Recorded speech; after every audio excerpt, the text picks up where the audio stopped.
Dr. Evan Graves, a name murmured in secret, a psychiatrist of unmatched genius yet cloaked in mystery. His isolated mansion on the town's outskirts mirrored his persona, imposing, distant, and exuding an eerie silence. He was a specter, a whisper in the city's collective consciousness, emerging only when called to explore the darkest corners of the human mind. Few dared to seek out Dr. Graves. His reputation preceded him, a tapestry woven from equal parts reverence and fear. They said he could untangle the most intricate mental puzzles, reveal the deepest fears, and mend the most broken souls. But at what cost?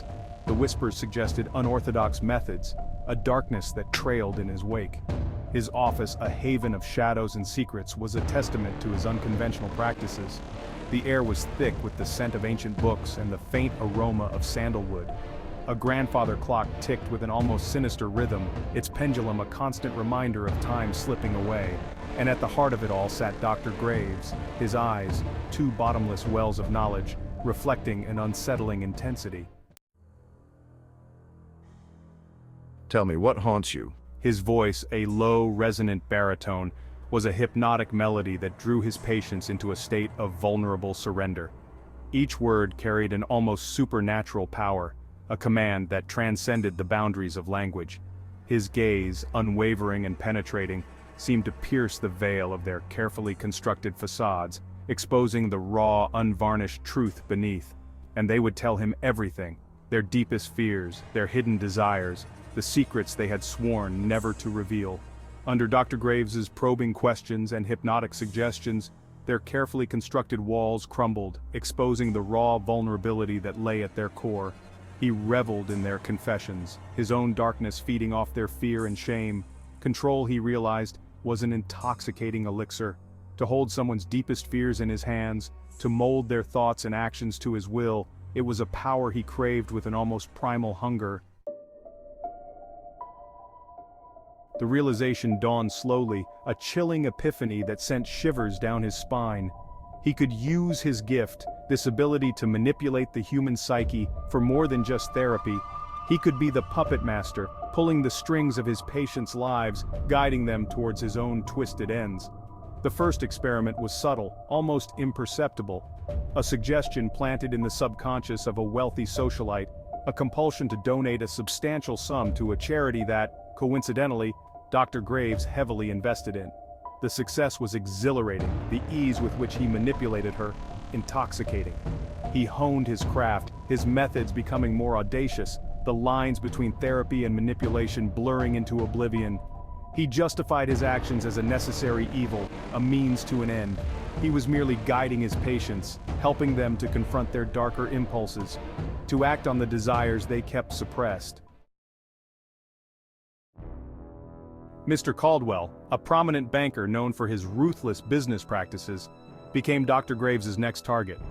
Plagued by guilt over a past betrayal, Caldwell was vulnerable to manipulation. Dr. Graves sowed the seeds of self-destruction, whispering suggestions of redemption, of a grand gesture that would cleanse his soul. The city watched in horror as Caldwell, driven by an inexplicable force, leaped from the rooftop of his own bank, a handwritten confession clutched in his hand. The authorities ruled it a suicide, attributing it to the pressures of his high-stakes career. Only Dr. Graves knew the truth, the chilling reality of the puppet master and his unwitting marionette. The success fueled his ambition, his ego swelling with each successful manipulation. He was a god, shaping destinies, orchestrating lives with the flick of his wrist and the power of his voice. He preyed upon a troubled artist, a man grappling with a severe case of writer's block. The artist, yearning to rediscover his lost inspiration, confided in Dr. Graves, revealing his deepest fears and insecurities. Dr. Graves, sensing an opportunity, implanted a suggestion, a dark inspiration that would unleash the artist's creative potential. The artist's writer's block disappeared, replaced by a surge of creativity that spilled onto the canvas in a storm of dark, unsettling imagery. The paintings, while technically masterful, were grotesque, disturbing depictions of violence and madness. The art world celebrated him as a visionary, a tortured genius who had delved into the darkest corners of the human mind. Detective Inspector Alistair Finch, a man known for his sharp mind and unwavering intuition, couldn't shake the feeling that something was amiss. the suicides, the sudden changes in behavior, the inexplicable confessions, it all seemed too coincidental, too orchestrated. His investigation led him to Dr. Graves, the common thread that connected all the victims. Initially skeptical, I found myself drawn into the doctor's web of charisma and intellect. Dr. Graves, sensing a kindred spirit, a worthy adversary, welcomed the detective's scrutiny, confident in his ability to manipulate him just like the others. Their conversations were a battle of wits, a game of cat and mouse played out in the dimly lit confines of Dr. Graves' study. Finch, intrigued and disturbed in equal measure, found himself questioning his own sanity, the line between reality and suggestion blurring with each passing encounter. Dr. Graves, ever the puppet master, began to weave his web around the detective. He planted seeds of doubt, subtly manipulating Finch's perception of reality, exploiting the detective's unwavering dedication to justice. He presented Finch with fabricated evidence carefully curated to implicate a rival psychiatrist, a red herring designed to lead the detective astray. My mind, clouded by Dr. Graves's insidious influence, found itself questioning my own judgment. The evidence, though circumstantial, was compelling. The more I investigated, the deeper I fell into the trap, my pursuit of justice blinding me to the true puppet master behind it all. The climax arrived on a stormy night, the city cloaked in a shroud of rain and shadows. Finch, armed with what he believed to be irrefutable proof of the other psychiatrist's guilt, confronted his suspect.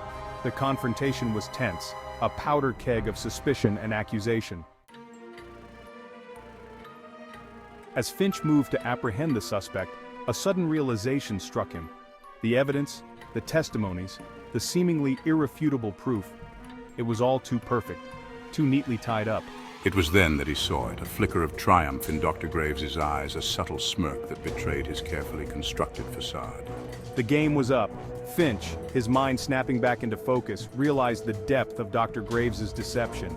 He had been played, manipulated like a pawn in a twisted game. Fury coursed through him, hot and potent, as he turned to confront the real villain. But Dr. Graves was gone. The room was empty.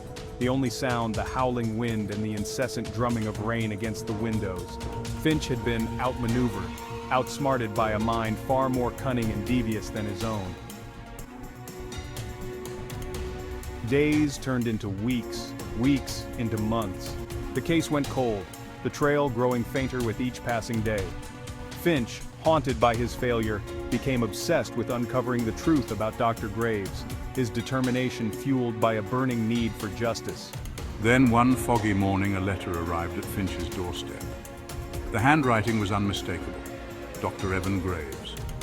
Inside, a single sheet of paper contained a chilling confession, a detailed account of his crimes, his motivations, and his twisted philosophy. Dr. Graves wrote of his belief that he was above conventional morality, that his intellect and insight granted him the right to shape the destinies of those he deemed unworthy. He confessed to manipulating his patients, to orchestrating their downfalls, to playing God with their lives. A legacy of fear. The confession was more than just an admission of guilt. It was a challenge, a taunt from beyond the grave. Dr. Graves revealed that he had planted suggestions in the minds of several influential individuals who would carry out his will long after he was gone. The game is far from over, Detective. It has only just begun. The letter ended with a chilling promise. His legacy of fear, manipulation, and control would live on, woven into the very fabric of society. Finch, his blood running cold, realized the horrifying truth. Dr. Graves may be gone, but his reign of terror was far from over. He was right. In the months that followed, a series of seemingly unrelated events unfolded across the city. A string of inexplicable suicides, a series of high-profile scandals, and a wave of seemingly random acts of violence, all bearing the hallmarks of Dr. Graves's insidious influence. The final revelation. Finch, his resolve hardening with each passing day, threw himself into the investigation, determined to uncover Dr. Graves's ultimate secret. He revisited old cases, interviewed former patients, and scoured Dr. Graves's writings for any clue that could help him predict the doctor's next move. Then as he delved deeper into Dr. Graves's past, he stumbled upon a hidden chapter, a dark secret that sent shivers down his spine. Dr. Graves's ability to manipulate wasn't just a product of his intellect or his mastery of hypnosis. It was something far more sinister, far more ancient and powerful. Dr. Graves, the letter revealed, was descended from a long line of practitioners of a forbidden art, blood magic. His ancestors had discovered a way to tap into the primal forces of the universe, to bend the will of others to their own, using nothing more than their blood as a conduit. Echoes of terror. Dr. Graves had inherited this power, this dark legacy that had been passed down through generations. His hypnotic suggestions, his ability to manipulate, it was all amplified, enhanced by this ancient magic that flowed through his veins. Finch realized with a growing sense of dread that he wasn't just fighting a man, he was fighting against an ancient evil, a force that had been manipulating humanity from the shadows for centuries. And he was losing. The city, once a beacon of progress and enlightenment, was slowly succumbing to Dr. Graves's insidious influence. Fear and paranoia were rife, trust eroded, and the very fabric of society began to unravel. Embrace the darkness.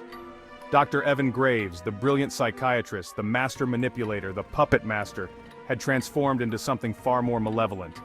He had become a myth, a specter spoken of in fearful whispers, his name synonymous with dread, domination, and the invisible force that steers our darkest desires. And the most terrifying part, he was merely beginning. The game, as Dr. Graves had vowed, was far from over. It had only just commenced.